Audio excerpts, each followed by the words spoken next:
Good afternoon and most welcome to 783.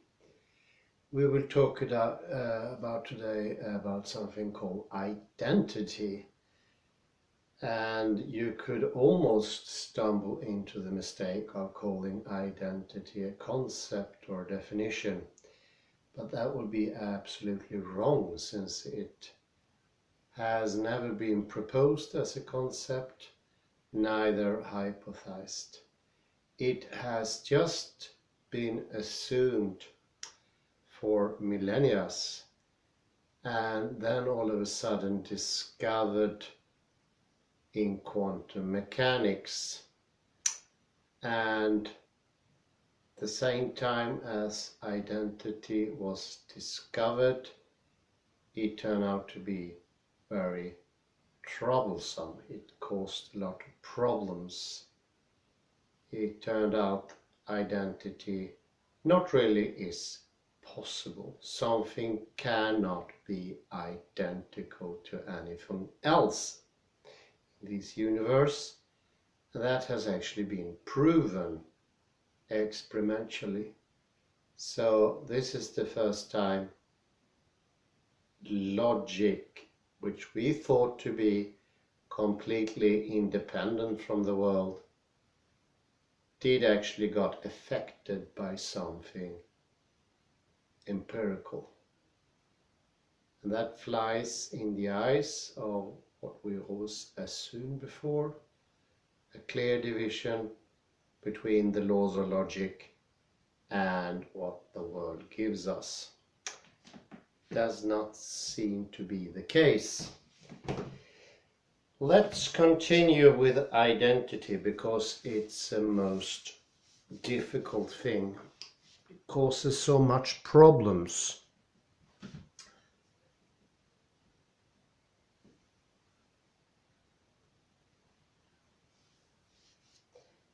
And the identification of identity as a thing that we do all day long, that is ingrained in our ways of doing things, in our life world, I would say even. If we identify that and we see that as something we try to do or try to think, you could say, we start to penetrate with knowledge into this, and it disappears to be so problematic. It cannot stand the light of an investigating intellect. So it's enough to discover it. It can only do its harm undiscovered. And that is maybe one of the most important insight coming from quantum mechanics. And it's that it discovers assumptions that were made without any distinction of verbal expressions, without any proper definitions.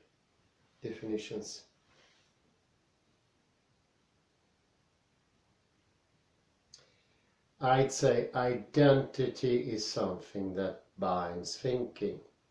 By assuming identity, we get a thinking that is slow, it's full of friction, it's dense in a way, and it gives a world that's flattened out without all the peculiarities that are in the world sort of disappears. This was pointed out in the book The Conquest of Abundance by Paul Feyerabend, and I'd say he might be well served in that book also to identify identity as one of those things that fueled the whole generalization, universalization movement. The idea of things being the same and that sameness in some ways would have been a possibility, that things can be same. Without the misconception of sameness, of course, there cannot be universalism. And then universalism ceases to be a problem for us, ceases to be a problem for thinking. Its disruptive, thickening tendencies sort of evaporates.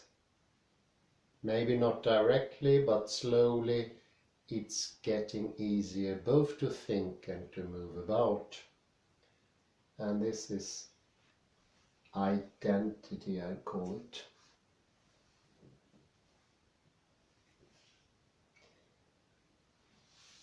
Feyerabend wrote something poetic. The richness of the world can come back once we understand that the actual difference of the world is what the world consists of, not generalities, not universals.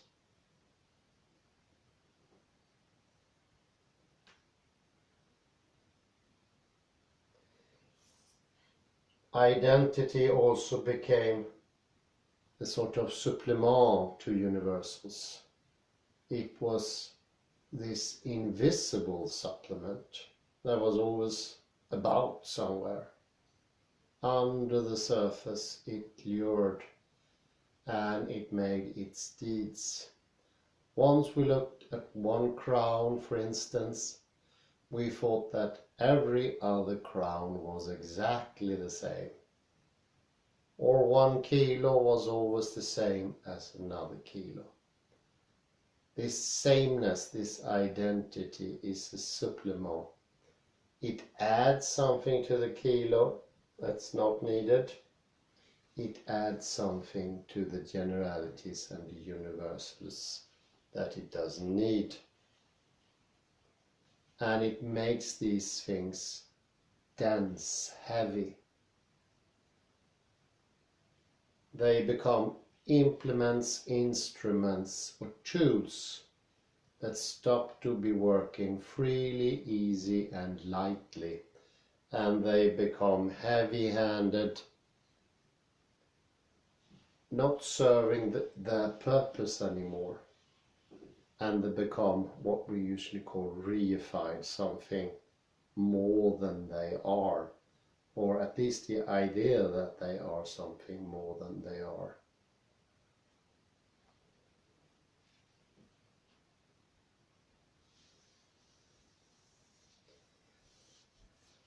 When the realization came in with quantum mechanics that identity is an impossibility, it struck like a bomb.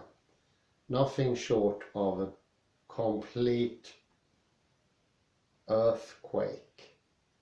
You could say that the foundations, the pillars of reality started to tremble.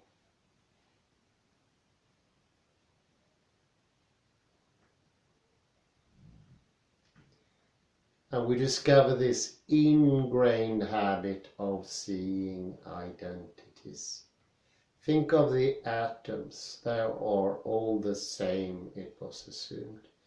And it was assumed that that sameness was not problematic in any way, and that we could easily assume that they were the same. A little bit like eggs in a basket, all the same. Point at them and you say out loud or think for yourself, those are the same. And not only that, you go further and you say that sameness is a property.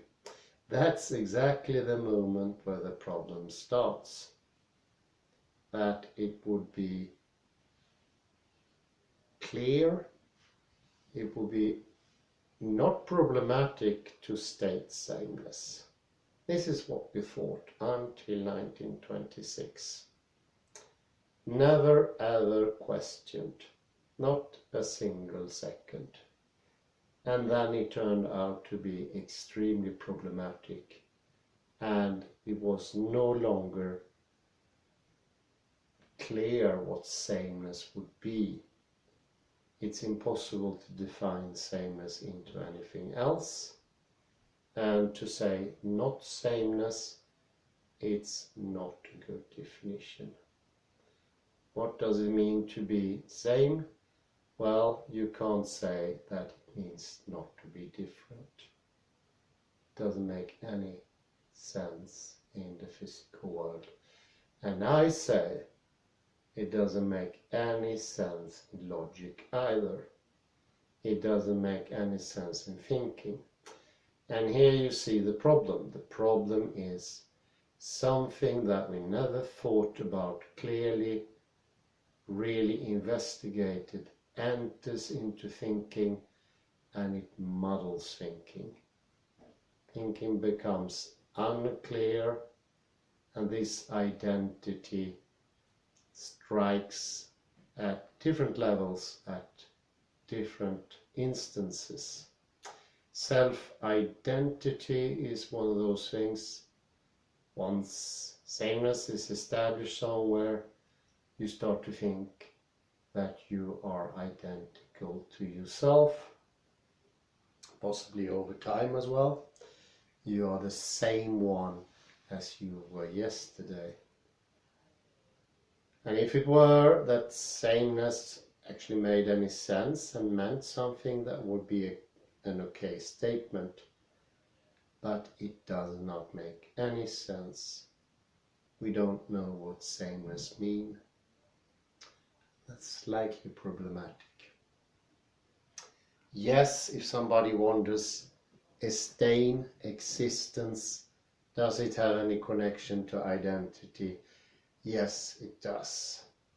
It does so in the way of being identical is something esteem,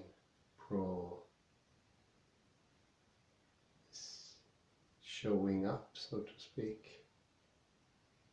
Yeah, it inhibits sameness. The ontic seem to disappear somehow, or at least be made easier or lighter once you discover that sameness is not a thing. It loses its stagnate, stable, and almost terrifying idea of this thing here, the stain.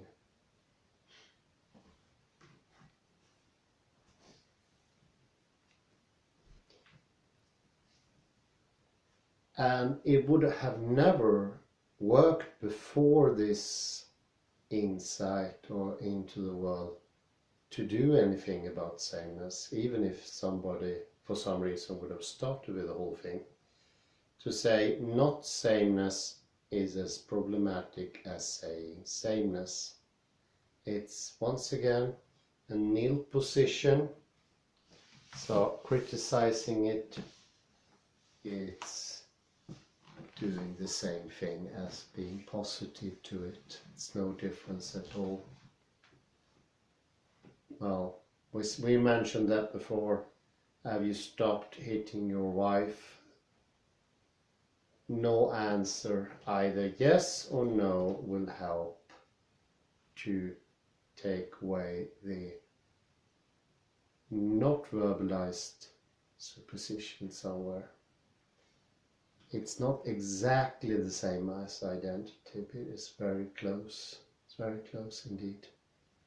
Identity is something subsumed, something that we haven't been able until recently in history to point out, and it could actually only be made by physics. It could never come from thinking, because thinking subsumes identity before it starts, and therefore it cannot be criticized.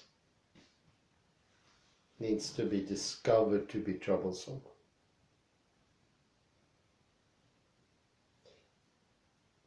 For me as an history buff, I think it's very interesting that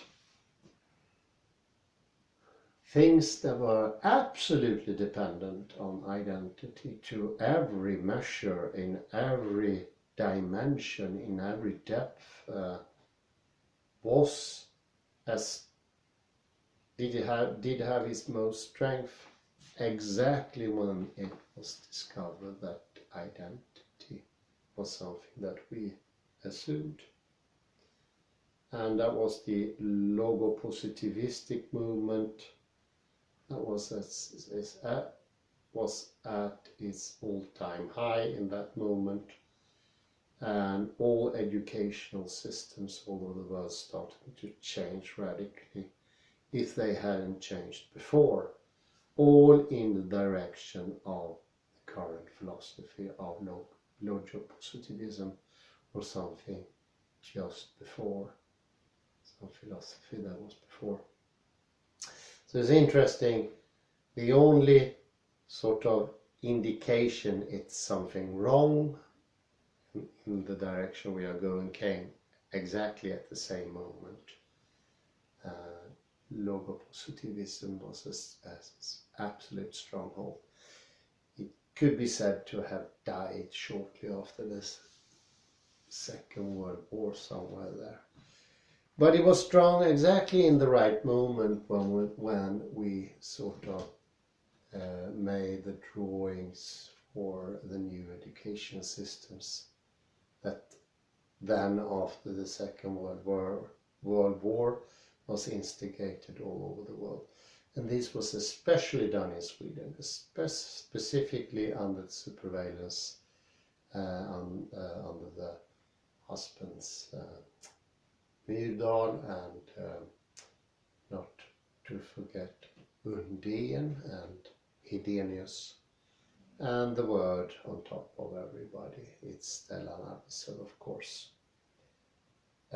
These were all muddled and confused ideas that enforced their chaotic, non-directional thinking on the educational system. This is where we stand today.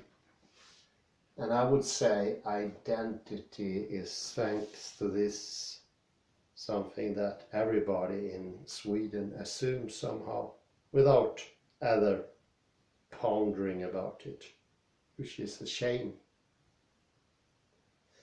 Because what it does is lock us in conclusions that there is no way to get out of. Once we put in the key of the understanding of identity, we have opened the very first door to a greater knowledge. Identity is the locking door.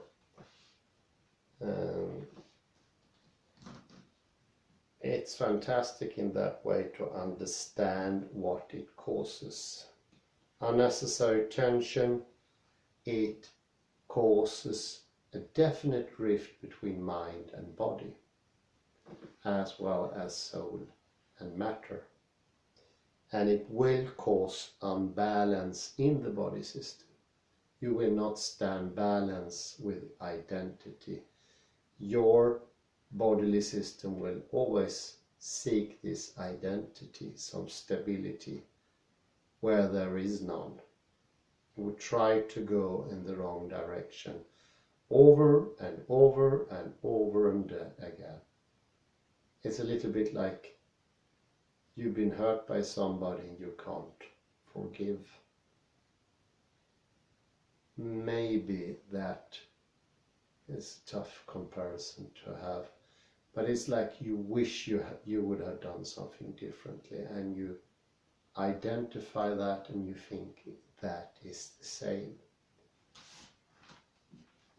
That sameness, the idea of the sameness, spreads to all situations, and you say they have a little of sameness into them. And that means that you can prepare for them in a specific way. And that preparation is the attitude. This is the postural attitude that we take. Certain tension. That certain tension is always the fear reflex. Always, without exception.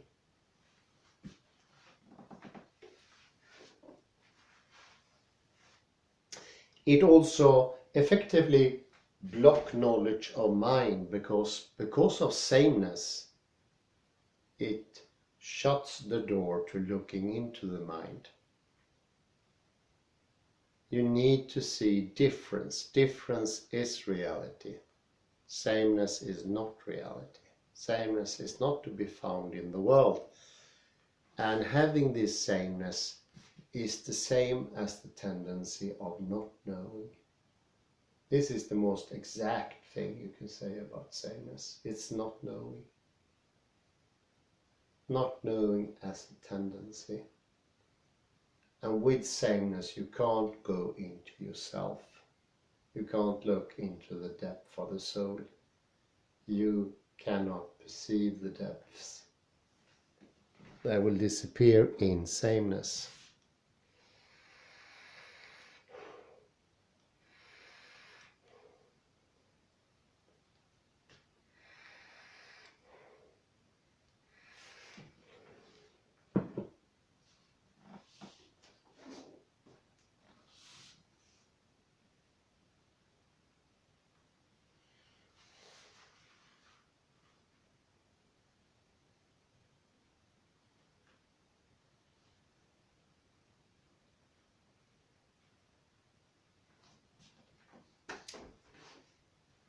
Well, a good example of sameness is of course space and time from Newton. But sameness was underneath Newton. It was not something that he sort of discovered or all of a sudden in 1769 or something that I start to believe in that. He didn't say that. It doesn't work that way. It was already present. But it was not outspoken. Leibniz, Huygens and Bishop Berkeley reacted, but they couldn't really point to what is problematic. The problematic thing is sameness. And actually the monads do not carry the property of sameness. So somewhere within himself Leibniz knew this, although he could not speak of it. He didn't reach conscious awareness of what was wrong. But the monads do not carry identity. No monad can be same as any other monad. It's impossible for them. And I think he expressed that by saying they have no windows. You can't look into a monad to see that it has properties that can make them same. A rather cumbersome way of attacking the problem. It need not to be attacked. It will disappear as you shed your light on it. It will disappear like a morning fog when the sun comes out of the clouds. The warmth of the sun rays dissipates the fog, and clearness comes to the fore, comes to you. And I'd say sameness is one of those things that will stop all efforts to understand that body and mind always comes together.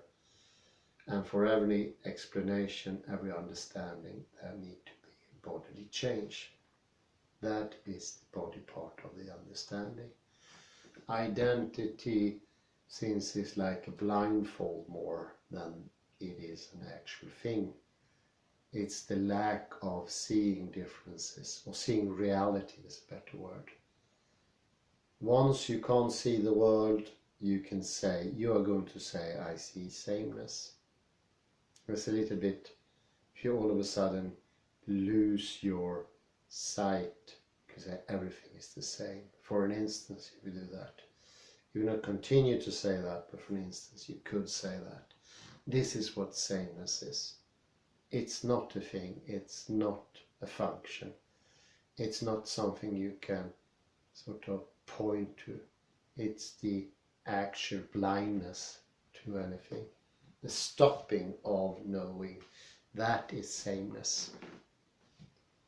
It's the tendency not to be in the body. It's the raising of the consciousness away from reality. Away from all real.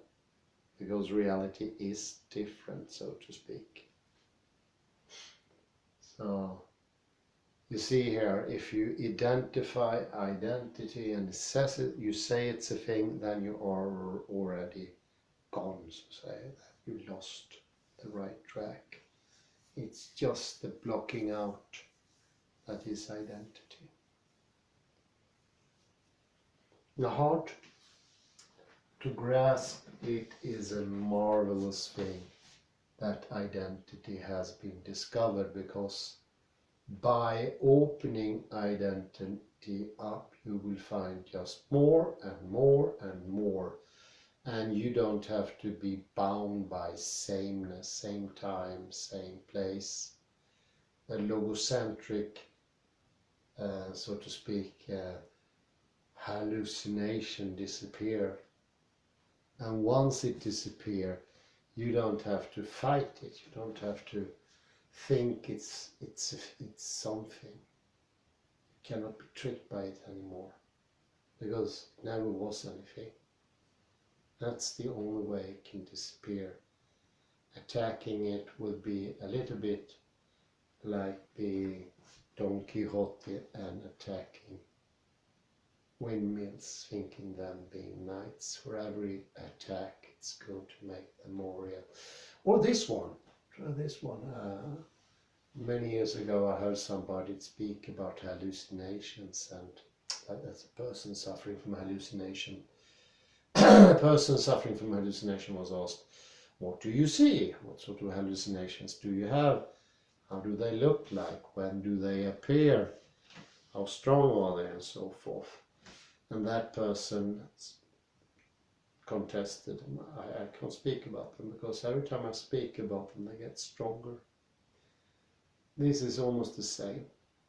But you can speak about identity, but always remember what it is the blocking out of knowledge. It's not a thing as such, it's not a functioning. It could never ever happen that somebody can explain what sameness is. Just because sameness doesn't make any sense. It can never ever make any sense. So it's just a stopping. It's like a big sign, don't go in here. That's it. That's what it is. And you see the problems here with the ontic thinking, but you also see the solution. And although it sounds very complicated, it's nothing like complicated. Actually, you are ridding your whole thinking procedure of a complication that doesn't have any place, and everything will open up to this. It's impossible not to open up after understanding it. It's an opening, most definitely, in all cases, without any exception. And it doesn't come to any cost. You could possibly feel some loss at some stage, but you would understand that you never lost anything from the start. The only thing you lost was your adherence to the illusion. That's about it. Positive news? Yeah, I think so, definitely, because the body needs to come in. Otherwise, we're still going to be separated, mind and body. Now the body comes in and it becomes more stable. I say thank you very much, and I bid you actually now a good evening, because now it's nightfall. And I say thank you very much, and do enjoy the full moon that we have today. Okay, take it easy. Bye bye.